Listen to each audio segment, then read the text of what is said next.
Yang berbahagia Ustaz Somad, saya suka tengok media sosial, antaranya TikTok. Bila saya tengok TikTok, tertengok perempuan tak bertudung menari-nari. Apa hukumnya Ustaz? Kalau tertengok tak apa, tapi kalau sengaja menengok, maka bila dia scroll nak cari TikTok Ustaz Abdul Somad, cepat-cepatlah, cepat-cepat. Apalagi kalau ada bini di belakang, cepat-cepat. Dulu orang sangka bila dibuat WhatsApp ini, orang Islam akan rosak sebab dia akan share video yang tak baik. Rupanya yang di-share orang video tazkirah, solawat. Dulu sangka orang dibuat TikTok, awal-awal muncul TikTok, umat Islam akan rosak dengan TikTok. Rupanya sekarang TikTok pula isinya dakwah macam-macam. Jadi semua menjadi Islamik. YouTube Islamik, TikTok Islamik. Maka yang Islamik yang ditengok. Kata Sayyidina Ali, la tatbi'in nazratan nazrata. Kalau mata engkau tertengok, maka cepat palingkan. Pandangan yang kedua, laka. Pandangan yang kedua, alaika. Yang pertama untuk engkau, yang kedua engkau akan dihisab. Maknanya kalau tertengok palingkan. Ada juga orang salah faham dengan hadis ni, kalau tertengok jangan berkedip. Itu tak betul. Apa hukum berbakti lebih kepada ibu bapa mertua daripada ibu bapa kandung bagi lelaki? Sebenarnya dia tak berbakti pada mertua, dia takut pada bini dia je. Bila engkau berbakti pada emak engkau, biasa, sebab engkau di dalam rahim dia 9 bulan 10 hari, menyusu, meminum air susu badan dia selama 2 tahun. Lepas itu engkau berbakti pada dia, biasa, tak ada yang luar biasa. Tapi bila engkau berbakti kepada mertua, luar biasa. Sebab apa? Sebab dialah yang sudah memberikan anak gadisnya yang dia kandung 9 bulan 10 hari, dia lahirkan meregang nyawa, dia bagikan pada engkau. Kerana Allah, aku nikahkan engkau dengan anakku dengan mahar sebentuk cincin emas. Mana ada harganya, tapi dia ikhlaskan untuk engkau kerana cintanya. Maka engkau balas cinta mertuamu itu. Cinta kepada orang tua biasa, tapi sayang kepada mertua, itu baru luar biasa. Tapi janganlah lebih daripada, lebih-lebih sikit. Mungkin Ramadan ini lebih ke sini, Ramadan depan lebih ke sini. Tapi kalau lebih banyak ke sini, bagaimana mungkin kita melebihkan dia? Sementara ini pun kata Nabi SAW, andai kita gendong dia dari tempat kita bawa ke Makkah, tawaf sa'i umrah, lepas itu kita pergi ke Padang Arafah melontar jumrah, balik lagi kita dukung dia, tak dapat membalas sekali menjerit dia saat mengeluarkan kita ke alam dunia. Oleh sebab itu maka kata Allah, wabil walidaini ihsana. Apa makna ihsan? Membalas lebih dari yang dia lakukan. Maka kalau ada anak mengaku membalas lebih, takkan sampai mati kita tak boleh membalas lebih pada orang tua. Bolehkah laki-laki pakai obat kuat, Pak Ustaz?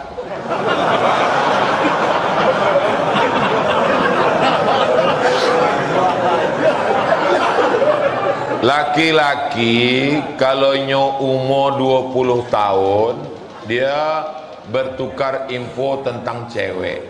Kalau umur 20, dia tukar info tentang cewek. Kalau umur 30, dia tukar info tentang kerja. Umur 40, dia tukar info tentang keluarga. Umur 50, tukar info tentang ubat kuat. Minyak lintah, biawak. Dulu ada koran di Pekanbaru, koran. Asalnya nama saya itu kan tak pakai titel-titel dulu. Ustadz Abdul Somad. Asal ada pengurus masjid menulis titel, saya bilang jangan tulis titel, Abdul Somad aja. Ada koran dulu di Riau, halaman belakangnya Ustadz menjual minyak lintah. Lama-lama aku berpikir, Iko esok ditelepon orang, Assalamualaikum Ustaz, minyaknya masih ada gitu. Sebab dia tak bisa membedakan mana ustaz pengajian, mana ustaz ubek kuat kan. Nah, itulah asal muasal kenapa aku buat Ustaz Abdul Somad LCMA, supaya bisa dibedakan mereka mana ustaz yang mengajar agama, mana ustaz obat. Likulli da'in dawa, setiap penyakit itu ada obatnya. Fatadau, maka berobatlah kamu. Orang yang mengalami ejakulasi dini atau senapan air tidak melatui, maka itu salah satu penyakit. Maka dia berobat dengan herbal, misalnya minum madu atau dia olahraga, selama tidak melanggar syariat Islam dan yang dimakannya itu tidak haram, maka al aslu fil asya', balik kepada kaidah al aslu fil asya' al ibaha, hukum asal segala sesuatu adalah boleh. Kalau ubek iko Pak Ustaz ubek kuat, tanya dulu dokter, takutnya awak kok kap 70 di si minak pesawat, nyo mesin tu pocah melatih. Jadi saya mau kasih tahu sama kalian yang muda-muda bahwa kita ini tidak pernah tua. Saya sekarang umur lahir 1977, kini 2023, berarti 46 tahun. Umur saya 26 dulu dengan 46 kok rasanya sama, tak ada beda. Jadi jangan kalian pikir, anak-anak muda, jangan kalian pikir waktu nengok orang tua, nampaknya kalau pikir, enggak, orang tua tuh pikirannya tak tua, dia tetap muda, cuman tenaga tak ada. Inyolah digas. Itu jadi dikonsultasikan ke dokter kalau UB-nya kok dosisnya tinggi. Hanya awak khawatir napas enggak sampai. Butuh tengah jalan. Nah itu. Wa amruhum syura bainahum. Orang beriman itu memusyawarahkan perkaranya. Jelas jawabannya? Jelas insyaallah. Kalau ada nyabi tidak jelas, utaknya jelas. Ada hadis menyatakan sebaik-baik sop wanita di belakang, tapi di sebagian masjid sop berjamaah wanita ada yang di sebelah dengan pria, dikasih pembatas. Mohon penjelasannya, kenapa perempuan lebih baik di belakang? Karena tidak ada satir. Satir itu kain penutup hijab, makanya perempuan lebih baik di belakang. Karena di antara perempuan dan laki-laki itu ada anak kecil dipasang sop di belakang. Maka perempuan yang di belakang itu paling baik karena dia tidak melihat laki-laki. Laki-laki paling baik di depan karena dia tidak melihat perempuan. Sedangkan kalau ada temboknya, ada dindingnya, ada kainnya, bisa dibuat di samping Masjid Istiqlal, itu dibuat di samping kiri atau di atas. Masjid Hasan II di Casablanca, Maroko, itu dibuat di atas. Jadi yang menjadi illat sebab hukum dalam hadis itu bukan depan belakangnya, tapi dinding pembatasnya. Nah, maka ada pembatas. Masjid ini sudah baik, bisa dibuat di atas, bisa dibuat di samping, dan kalau jamaah tidak banyak, dibuat di belakang, dibuat dengan tirai. Tirainya penutup sampai ke kepala. Karena ada juga tirai saya lihat hanya sampai ke pinggang. Itu enggak ada gunanya, karena orang tetap bisa melihat. Nah, ini masalah melihat. Apa hukumnya masang payung di kuburan? Umar bin Khattab memasang kubah, memasang fustat, kemah macam ini di atas makam Zainab. Itulah dalilnya boleh memasang kemah macam ini, fustat, kemah di atas makam Zainab. Perbuatan sahabat Nabi, namanya Umar bin Khattab. Gunanya untuk apa? Ada orang ziarah di bawah. Nah, jadi kalau payung terlalu kecil, gimana? Nah, kalau mau buat fustat, namanya kemah kecil di atas kubur yang baru meninggal, mana tahu ada orang ziarah. Baik. Kata dia tak ada kemah, payung pun jadi. Udahlah payung kecil pula tu payung. ibu saya mu'allaf Chinese masuk Islam, menikah dengan bapak saya. Yang saya tanyakan, bagaimana kalau saya berdoa untuk kakek nenek saya yang bukan Islam, sampai apa tidak Pak Ustaz? Maka nastighfaru Ibrahim li abihi illa am maw'idatin wa'adaha iyyah. Ibrahim berdoa untuk bapaknya Azar mati dalam keadaan kafir, lalu dimintakannya doa itu illa am mau'idatin, karena janji saja, karena dulu dia berjanji, la illam tantahi wahai Ibrahim, kalau kau tak berhenti mendakwahi aku, menceramahi aku, la arjumannaka, ku lempar kau pakai batu, wahjurni maliya, pergi tinggalkan aku, pergi sana, pergi. Apa kata Ibrahim? Sa'astaghfiru laka rabbi. Ini dia janji, akan ku mintakan ampun kepada Allah atas dosa-dosamu wahai ayahku, innahu kana bi hafiyya, sesungguhnya Allah mengabulkan doaku. Sudah janji, al-wa'du dain, janji adalah hutang. Walladzina hum li amanatihim wa ahdihim ra'un, orang beriman itu menunaikan janji. Maka janji itu dia tunaikan. Adapun Ibrahim mendoakan bapaknya itu yang tak bersyahadat tiada Tuhan selain Allah itu hanya janji. Falamma tabayyana lahu annahu aduwwun lillah, ketika sudah jelas bapaknya itu musuh Allah, tabarra'a minhu, dia pun melepaskan diri. Itu dalil tak boleh mendoakan orang yang tidak ahlul qiblah, bersyahadat asyhadu an la ilaha illallah. Lalu bagaimana kita mendoakan dia? Aku serahkan kepada engkau ya Allah, aku serahkan kepada engkau ya Allah. Seperti Nabi Isa alaihissalam, in tu'adzibuhum fa innahum ibaduk, kalau kau azab mereka, mereka adalah hambamu. Oleh sebab itu maka kita tidak mendoakan, tak diajarkan mendoakan dalam Islam. Makanya salam pun tidak. La tabda'ul yahuda wan nasara bis salam. Hadis sahih. Jangan kau mulai mengucapkan salam kepada Yahudi dan Nasrani. Tak boleh kita mengucapkan salam, assalamualaikum warahmatullahi, karena di dalam itu ada doa keselamatan untukmu, rahmat Allah untukmu, berkah Allah untukmu. Tak boleh. Bagaimana caranya mengetahui bahwa seseorang itu jodoh kita? Dulu sebelum menikah, saya juga selalu nanya-nanya yang begini. Saya tanya sama kakak kelas, bang, gimana kita tahu bahwa itu jodoh kita? Kata kakak kelas saya, kalau hatimu bergetar berarti dia jodohmu. Lalu saya praktekkan selama 2 hari, setiap melihat perempuan bergetar. Jadi ternyata masalah jodoh ini, kita jangan terlalu terpaku pada yang ghaib. Yang penting 3 langkah. Wasyawirhum fil amri, ajaklah mereka bermusyawarah, minta pendapatnya orang tua, kiai, ustadz, sahabat, minta pendapat dia. Mungkin dia punya calon yang dulu dia nggak jadi, stok dia.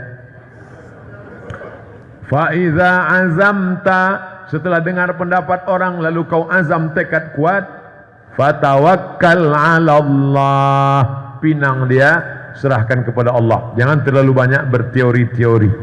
Nah, ini banyak nih sahabat-sahabat, saya sudah lihat dia Pak Ustaz, tapi nampaknya belum ada signal ke sana. Dah selesai acara kajian ini, yang gadis yang lajang segera temui Kiai Lutfi Zawawi. Pak Kiai kan ada jamaah ini banyak. Ustadz, berapa jamaah Kiai Lutfi? Saya ngaji tempat beliau, jalan ditutup, kiri jalan penuh sejauh mata memandang, kanan sejauh mata memandang. Cuman kami belum ngitung berapa yang gadis. Datang beliau, tanya, insyaallah. Lalu kemudian kalau tidak cukup juga, mana tahu nggak cukup satu negara ingin yang cabang Malaysia, temui inspirasi. Akan membangkitkan inspirasi barumu. Dua keuntungan siang ini, ekonominya mapan dan yang tidak menikah segera ditemukan dengan jodohnya insyaallah. Yang mengucapkan amin yang belum nikah. Ini yang aminnya kuat malah yang udah nikah. Dia nggak tahu istrinya mengamati dari belakang. Pulang dari sini ditanya, Mas tadi ngomong amin untuk siapa? Jawabannya saya kasih tahu, anak kita. Tuan Guru yang dimuliakan Allah, apakah boleh solat jenazah dilakukan bermakmum jemaah perempuan? Apa hukumnya? Tu solat jenazah Masjid Nabawi misalnya. Salatu 'alal mayyit yarhamkumullah. Salat mayat jenazah. Ada tak dengar? Salat jenazah lelaki saja. Tak ada. Perempuan-perempuan semua ikut solat jenazah. Yang tak boleh itu mengiring jenazah. Perempuan tak boleh mengiring jenazah. Hukumnya tak sampai juga, haram, makruh. Pesan Sayyidina Abu Bakar Siddiq, bila aku meninggal nanti jangan diiringi jenazahku oleh perempuan. Itu pesan, itu sunnah Nabi Muhammad SAW. Kenapa begitu? Sebab kalau lelaki ini cepat lupa. Lelaki ngiring jenazah, dia hantar sampai liang lahat, lepas tu balik dia lupa. Perempuan susah lupa. Bila dia tengok itu susah dia lupa. Perempuan susah nak lupa, sampai mati dia tak lupa. Makanya banyak perempuan selepas suami dia meninggal, dia jaga anak sendiri, dia tak nikah lagi. Dia susah lupa. Beza dengan lelaki, ada pun bini dia lupa. Dan sebab itu maka jaga. Perempuan susah nak lupa. Maka perempuan ini bila dia dah nampak, dia ikut solat jenazah saja. Man syahidal janazata hatta tusalla alaiha. Siapa yang ikut solat jenazah lahu qirat, dapat satu qirat. Wa man syahidal janazata hatta tudfana. Siapa yang ikut solat jenazah hingga dikebumikan lahu qiratan, dapat dua qirat. Wa mal qiratan ya Rasulullah. Apa dua qirat itu ya Rasulullah? Mithlul jabalainil azimain, seperti dua bukit Uhud yang besar. Ini hanya bagi lelaki. Perempuan, makanya perempuan tak ada masuk ke baqi. Yang masuk ke baqi lelaki saja. Perempuan dari luar pagar. Dari luar tu pun dia menangis-nangis. Laisa minna man darabal khudud wa shaqqal juyub. Siapa yang memukul-mukul pipi, menarik-narik rambut, menguyak-nguyak baju, bukan umat Muhammad SAW. Mungkin di negeri kita Melayu saya belum pernah tengok, tapi di Mesir, saya tengok berapa kali ada perempuan lah, anak dia meninggal, laki dia meninggal, pukul-pukul, ya Allah weh, sampai tarik rambut. Sebab mereka tak kuat nak menahan. Itu maka mereka tak ikut ke pemakaman. Saya pernah ikut sekali ke pemakaman, ada perempuan, isteri dia ikut, dia nak masuk ke dalam. Abang, aku nak masuk. Yang lain tak. Sebenarnya kalaupun kita diam pun dia tak juga nak masuk. Tapi yang lain tak, jangan puan. Tapi saya diam aja. Dia kata saya, masuklah kalau nak. Takkan masuk. Mana ada nak masuk? Cuba nanti kalau ada perempuan, semua jangan tahan, diam aja, suruh dia masuk. Tak ada.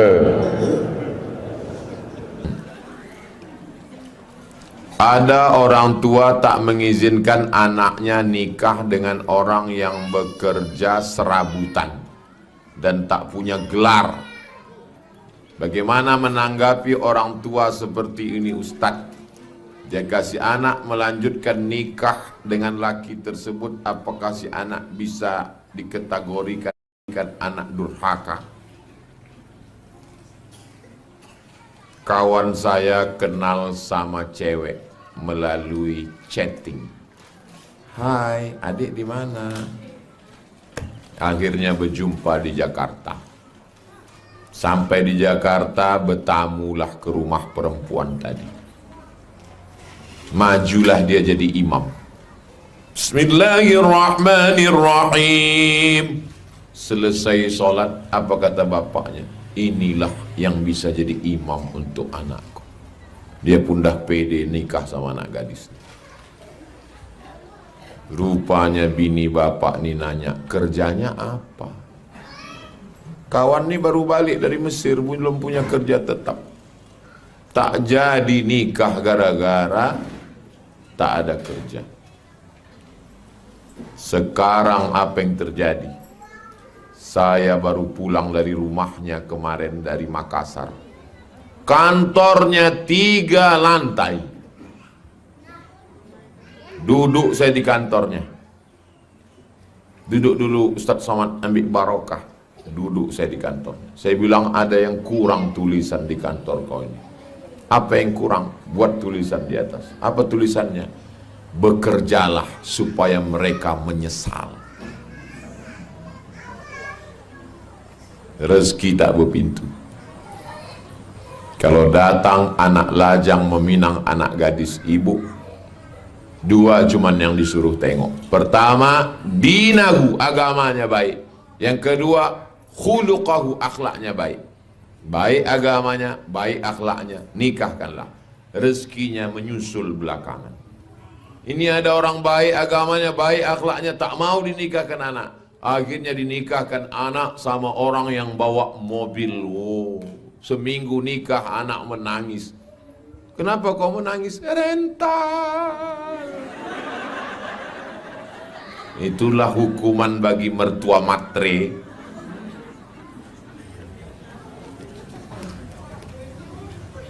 Aku kalau datang orang meminang anak gadisku, yang kutanya cuma 2, Bu. Sembayang kau? Sembayang. Kutanya keluarga tetangga, berakhlak dia baik? Alah, ku nikahkan. Tak ada tanya macam-macam. Masalah mahar, kau ajarkan anakku ini baca surat Yasin cukup. Iyakunu fuqara, kalau calon menantu kau tu miskin, yughnihimullah, Allah mengkayakan dia. Masalahnya saya tak punya anak perempuan. Ini ceritanya kalau ini. Andai kata. Jadi ibu-ibu, kupesankan sama kalian semua, punya anak gadis, tak usah banyak-banyak minta. Apalagi zaman sekarang fitnah ini luar biasa. Asal baik agamanya, baik akhlaknya, nikahkan. Kebetulan ibu punya rumah 3, suruh kau tinggal aja sini. Masalah kau tinggal aja sini, bayar aja apa ansurnya tiap bulan.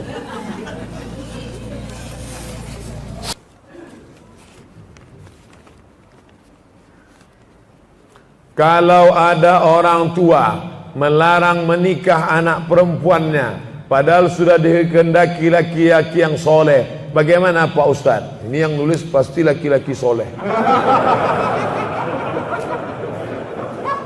Idza ja'akum man tardawna dinahu, kalau datang ke rumah kamu laki-laki, agamanya baik, akhlaknya baik, fazawwijuhu, nikahkan dia. Kalau tidak kamu nikahkan, takun fitnatun fil ardi, akan terjadi fitnah yang besar, wa fasadun arid, kerusakan yang sangat luas. Apa dia? Kalau nikah mahal, maka zina murah.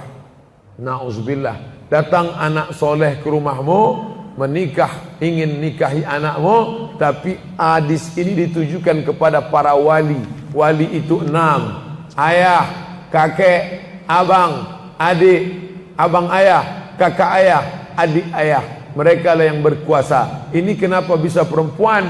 Perempuan tidak mengambil keputusan. Laki-laki meminta pendapat perempuan. Mama, gimana kalau anak kita ini dipinang si Anu, kita terima ya? Jangan. Aku tidak mau. Dia cuma pakai CB 100. Oleh sebab itu kau pandang dunia. Kalau kau pandang dunia, akhirat belum tentu dapat. Tapi kalau kau pandang akhirat, maka dunia akan bersimpuh di bawah tapak kakimu. Berapa banyak dulu laki-laki menikah susah. Ustadz Somad, kami dulu pertama menikah susah, makan sekali sehari, tempatnya pun tak ada. Ketika kami itu numpang, kalau kami bertamu ke rumah orang, orang tidak buka pintu karena dianggapnya kami akan minjam beras. Tapi hari ini luar biasa, punya hotel, perusahaan, karir, megah, mewah. Yang dulu sepele, jangan pernah menyepelekan orang, karena yang memberikan rezeki Allah. Innama amruhu iza arada syai'an ayakula lahu kun. Sah pernikahannya, tidak sah menikahi perempuan yang masih ada ikatan dengan laki-laki suaminya yang sah. Maka kalau memang nampak perempuan ini perlu diselamatkan, saya kasihan nengok dia Pak Ustadz, lakinya itu Fir'aun Pak Ustadz, maka diuruslah tolaknya ke kantor pengadilan agama. Setelah habis iddahnya 3 bulan, keluar akta cerai, barulah dia dipinang baik-baik. Adapun kalau kau sudah merebut bini orang, maka ini nikahnya tak sah, kau berzina. Jadi bagaimana? Maka dosamu selama ini kau minta ampun kepada Allah.